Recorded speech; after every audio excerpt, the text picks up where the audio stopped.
लंबू जी बोलो टिंगू जी।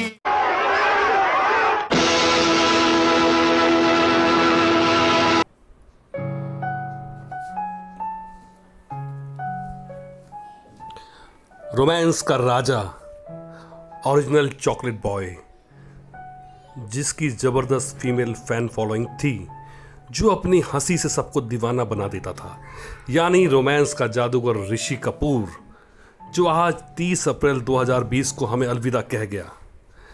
4 सितंबर 1952 को राज कपूर के घर में जन्मे ऋषि कपूर ने बचपन से ही आलीशान जीवन देखा और सन 1970 में पिता की फिल्म मेरा नाम जोकर के जरिए बॉलीवुड में दस्तक दी और अपनी पहली फिल्म में नेशनल अवार्ड भी जीत लिया। और फिर उसने अपनी असली पारी की शुरुआत करी सन 1973 में सुपर हिट फिल्म बॉबी के जरिए, और उसने पा लिया पहली फिल्म में पहला फिल्म फेयर अवार्ड। फिल्म ने सफलता के नए कीर्तिमान स्थापित कर दिए और ऋषि कपूर रातों रात स्टार बन गया। उसके बाद तो उसने एक से एक फिल्म दी और युवा दिलों की वो धड़कन बन गया। उसकी मुस्कुराहट की दुनिया दीवानी थी और वो बन गया रोमांस का जादूगर। फिर तो एक से एक फिल्म आई और ये शुरुआत हो चुकी थी एक नए दौर की, जहां केवल 2 स्टार बॉलीवुड पर राज कर रहे थे।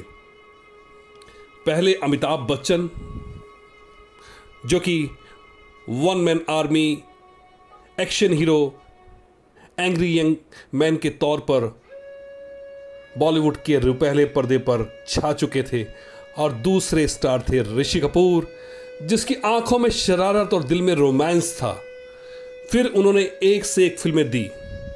ऋषि कपूर ने हम किसी से कम नहीं, खेल खेल में रफू चक्कर, ये वादा रहा, एच.एस. रवेल की लैला मजनू, रमेश तलवार की दूसरा आदमी, सरगम, अनमोल, राजेंद्र सिंह बेदी की एक चादर, मैली सी सुभाष घई की कर्ज, यश चोपड़ा की चांदनी, नगीना, बेवकूफियां, राज कपूर की ही प्रेम रोग, बी.आर. चोपड़ा की तवायफ, राज कपूर की एम्बिशियस फिल्म हिना,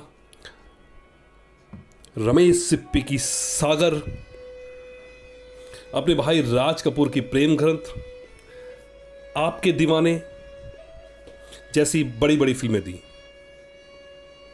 उनका विवाह 1980 में अपनी प्रेमिका नीतू सिंह से बड़ी धूमधाम से हुआ।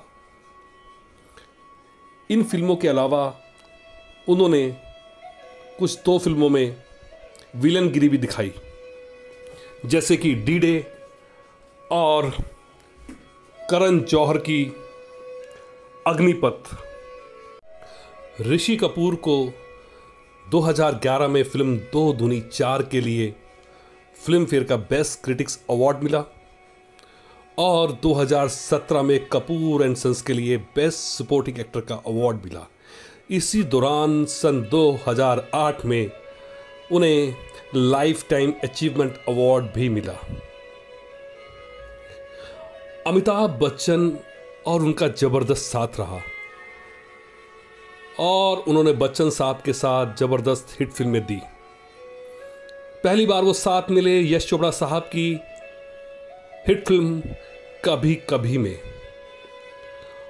और उसी दौरान उन्होंने शुरू करी एक और बहुत बड़ी ब्लॉकबस्टर फिल्म, जिसने सिनेमा इतिहास के लगभग सभी रिकॉर्ड तोड़ डाले थे, और उस फिल्म का नाम था अमर अकबर एंथोनी, जो कि एक बहुत बड़ी ब्लॉकबस्टर फिल्म साबित हुई थी। उसके बाद वो एक बार फिर से मिले नसीब फिल्म में, जो कि मनमोहन देसाई साहब की ही फिल्म थी, और उसके बाद देसाई साहब की एक और फिल्म कुली के सेट पर,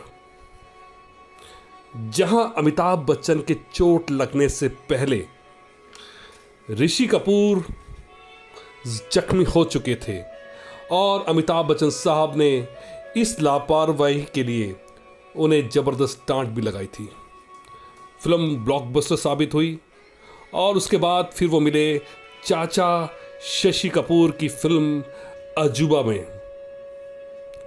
इस हिट जोड़ी ने लास्ट टाइम एक साथ काम किया 102 नॉट आउट फिल्म में, जो कि एक बहुत ज़बरदस्त फिल्म साबित हुई, जहां बच्चन साहब 102 साल के पिता का किरदार निभा रहे थे और ऋषि कपूर उनके बेटे का किरदार निभा रहे थे, जिनकी उम्र थी 75 वर्ष। फिल्म एक बार फिर से हिट साबित हुई और ये जोड़ी लगातार बॉलीवुड में अपने नाम का डंका बजाती रही। इसी बीच ऋषि कपूर बोन मैरो का शिकार हो गए। कैंसर जैसी घातक बीमारी ने उन्हें घेर लिया था और उन्हें इलाज के लिए अमेरिका जाना पड़ा। हालांकि वो वर्ष 2019 में घर लौट आए थे, पर समय बड़ा बलवान है और समय के काल चक्र ने ये नायाब सितारा दो अब हमसे छीन लिया। 30 अप्रैल 2020 को ऋषि कपूर हमें हमेशा के लिए अलविदा कह गए। वह अपने पीछे अपनी पत्नी नीतू कपूर, बेटी रिद्धिमा कपूर साहनी और एक बड़ा हिट स्टार रणबीर कपूर छोड़ गए हैं। और बड़े ही दुख की बात है कि हमें उनकी मौत की खबर भी बच्चन साहब के मैसेज के द्वारा मिली। बच्चन साहब बेहद दुखी थे जब उन्होंने कहा कि मैं पूरी तरह टूट चुका हूं, और बिग बी टॉकीज उन्हें श्रद्धांजलि अर्पित करता है। पकड़ो झगड़ो झगड़ो झगड़ो देखो जाने ना पाए, चाहे तो आपस आने न पाए।